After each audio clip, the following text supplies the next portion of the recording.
Hello, welcome back to my channel, and we're making pumpkin masala chai. Pumpkin spice is obviously all in the air. Everyone's making pumpkin this, pumpkin that. So why not masala chai? And today we're using a series of ingredients that I grew up with. So let's get started. To make our chai, I'm using a blend of 3 different kinds of tea leaves. I have English breakfast tea, I have Assamese chai, and I have this beautiful fragrant tea leaves that has a slight hint of cardamom in it. I'm also using fresh ginger, a lot of cinnamon and cardamom. To start off, I have my mortar and pestle. I'm going to slightly crush my spices, cinnamon bark, some cloves, and I have cardamom that I'm going to crush lightly. Crushing herbs and spices releases its aroma and it'll make our chai nice and fragrant. Also using a knob of ginger that I'm just going to add to this and bruise it.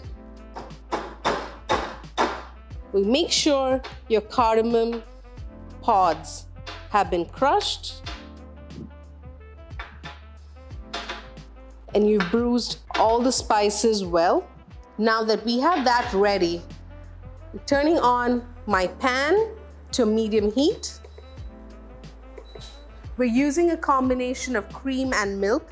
The cream will add that unctuousness. It's a decadent chai, so we are using cream in it. So I have my cream. And then I'm pouring in my milk.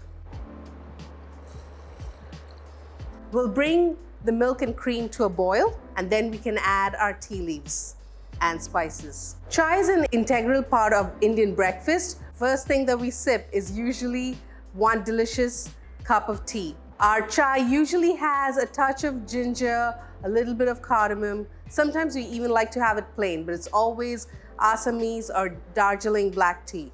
While the milk is boiling, I'd like to talk about the pumpkin puree that I cooked. I cooked this with a little bit of water and also a touch of palm sugar. If you like your tea unsweetened, you can leave out the palm sugar, and I've blended it so it's nice and thick. That's what will add body to our pumpkin chai. At this point, I'm going to add my herbs and spices. The secret to a great chai is to simmer the tea leaves for a minute or so. So as I'm using a blend of different chai leaves, I have this beautiful English breakfast tea that I'm about to add to my milk. And then I have this secret blend of, it's just got a little bit of cardamom, so it's going to add another depth of flavor.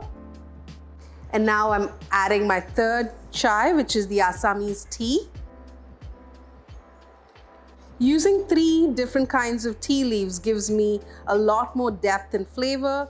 There's the Assamese tea that has that beautiful aroma, the body from that English breakfast, and then of course this beautiful blend with the little cardamom also gets more aroma.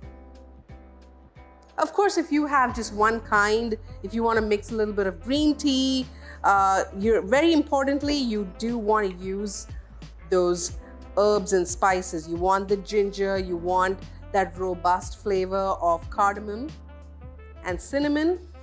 Now that our chai is coming together, we'll allow this to simmer slightly for another next 2 or 3 minutes. While our chai has been simmering very gently for the next 2 or 3 minutes,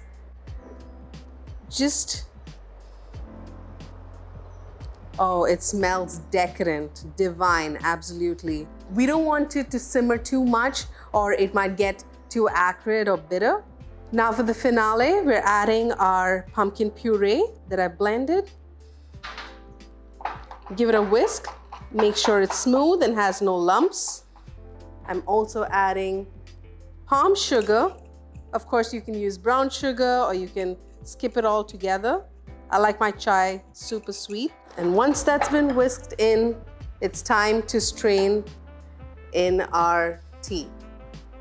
I can absolutely smell that decadent fragrance. It smells like cardamom and ginger, clove, and that earthiness of the tea. We're giving our chai a good whisk, scraping off all that pumpkin goodness. Now that chai is so frothy, thick from the pumpkin, and it smells divine. At this point, once this is nicely whisked, I'm going to put it back in a pan and give it one more boil so it's really nice and hot before we taste it. I'm adding my chai back to the pan, just giving it one final simmer. While this chai is ready, I have this beautiful pumpkin that I pulled out all the seeds. I've cleaned the inside, and I'm going to use this as my serving dish. Nothing screams fall, nothing screams October, November like a warm, spiced drink. And your pumpkin chai will be perfect for a next gathering. I would love for you to try this at home. Tell me what you think. Okay, I can't wait to give this a try. Try some of the chai.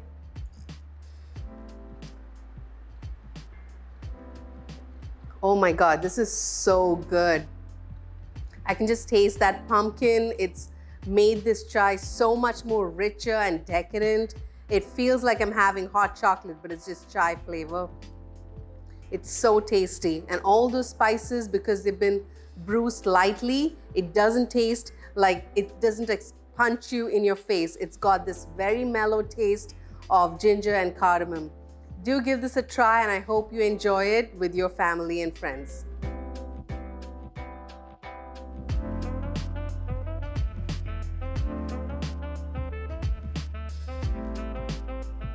I hope you enjoyed this video of masala chai with pumpkin. And if you do like my videos, please like and subscribe to Chef Aarti Sampath, and see you next week.